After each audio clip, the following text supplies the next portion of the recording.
નમસ્કાર દર્શક મિત્રો, હું શીતલ મહેતા ન્યૂઝ ઓફ કચ્છમાં આપનું સ્વાગત છે। જોઈએ આજના સમાચાર।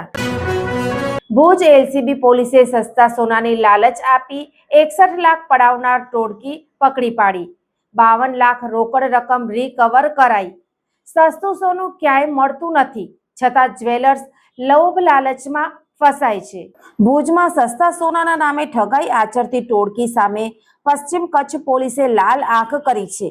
વર્ષ 2024માં રાજસ્થાનના એક વેપારી સાથે રૂપિયા 61 લાખની છેતરપિંડીના મામલે એલસીબીએ 2 આરોપીઓની ધરપકડ કરી તેમની પાસેથી રૂપિયા 52 લાખ જેવી માતબર રકમ રિકવર કરવામાં સફળતા મેળવી છે। ભુજના ગાંધીનગરીમાં રહેતા અલ્તાફ હુસેન જત નામના શખ્સે ફેસબુક પર રાહુલ સોનીના નામે ફેક આઈડી બનાવી સસ્તા સોનાની લોભામણી જાહેરાતો મૂકી હતી।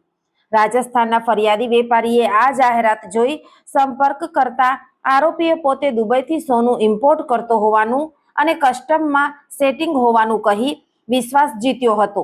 શરૂઆતમાં વેપારીને ભુજ બોલાવી સાચા સોનાના બિસ્કિટ બતાવી રૂપિયા 14 લાખમાં સોદો કર્યો હતો। બાદમાં અન્ય આરોપી હાજી વલીમામદ કક્કલ સાથે મળીને આરોપીઓએ વેપારીને મોટી લાલચ આપી રૂપિયા 75 લાખ આંગળીયા મારફતે મંગાવ્યા હતા।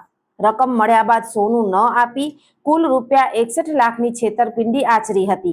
વારંવારના વાયદાઓથી કંટાળી વેપારીએ પોલીસનો સંપર્ક કરતા એલસીબીએ તપાસ હાથ ધરી હતી। પીએસઆઈ HR જેઠીના જણાવ્યા મુજબ પશ્ચિમ કચ્છમાં ઠગાઈના કેસોમાં આ અત્યાર સુધીની સૌથી મોટી રૂપિયા 52 લાખની રિકવરી છે।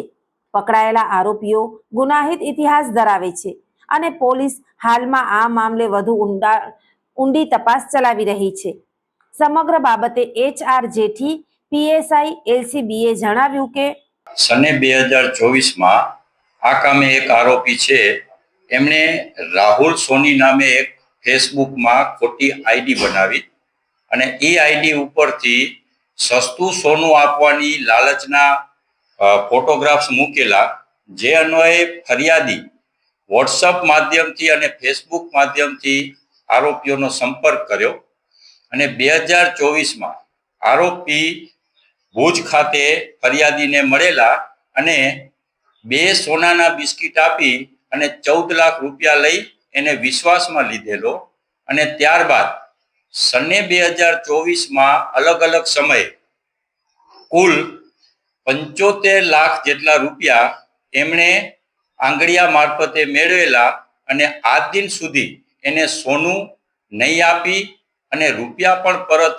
નહીં કરી કુલે 61 લાખ રૂપિયાની ઠગાઈ અને વિશ્વાસઘાત કરતા ફરિયાદી એલસીબીનો સંપર્ક કરતા અત્રે એની ફરિયાદ લઈ ધોરણસર A ડિવિઝન પોસ્ટે ગુનો દાખલ કરવામાં આવેલો છે ગઈકાલે અને આ ગુના કામે આગળની તપાસ પોલીસ અધિક્ષક શ્રી વિકાસ સુંડા સાહેબની સૂચનાથી મને એટલે કે પીએસઆઈ HR જેઠીને સોંપવામાં આવેલી।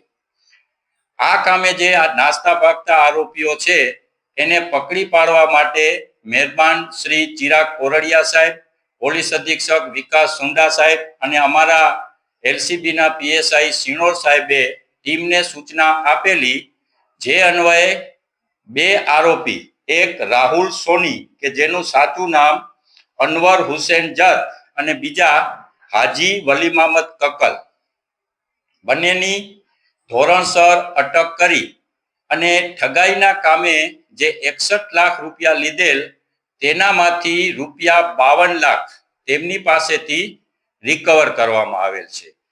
સસ્તું સોનું આપી અને જે ઠગાઈ કરતી જે પણ ગુનાઓ દાખલ થાય છે એમાં સૌથી મોટી આજ દિન સુધીની પશ્ચિમ કચ્છની રિકવરીનું આ 52 લાખનો પહેલો કિસ્સો છે।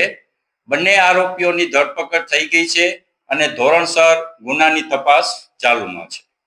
આરોપીની શું મોડસ ઓપરેન્ડી હતી અને આરોપીનો કોઈ ગુનાહિત અગાઉ પણ આ પ્રકારે કોઈ આ કામના જે આરોપી છે એની મોડસ ઓપરેન્ડી ફેક ફેસબુકમાં આઈડી બનાવી સોનાના બિસ્કિટના ફોટોગ્રાફ્સ મૂકી અને કોઈ પણ એની લાલચમાં આવી જઈ અને આનો સંપર્ક કરે તો વોટ્સઅપ કોલના માધ્યમથી સંપર્ક કરે, તેઓને ભુજ ખાતે બોલાવી પ્રથમ એને સાચું સોનાનું બિસ્કિટ બતાવી પૈસા લઈ અને સાચું સોનાનું બિસ્કિટ આપે, બાકીના રૂપિયા એ લોકો આંગળિયા મારફતે લઈ અને પછી એમને કોઈ સોનાનું બિસ્કિટ કે આપતા નહોતા. આ કામે જે 2 આરોપી પકડાયેલ છે એનામાંથી જે હાજી વલી મહમદ કક્કલ છે એનો ગુનાહિત ઇતિહાસ છે. 2022માં તેમના વિરુદ્ધ લેન્ડ ગ્રેબિંગનો, 2021માં 307નો અને એક ઠગાઈ વિશ્વાસઘાતનો ગુનો એમ કુલ 3 ગુનાઓ દાખલ થયેલ છે. દર્શક મિત્રો, આજે તારીખ 10 એપ્રિલ 2026 આ હતા આજના સમાચાર. આવતીકાલે ફરી મળીશું. ત્યાં સુધી મને રજા આપશો. નમસ્કાર.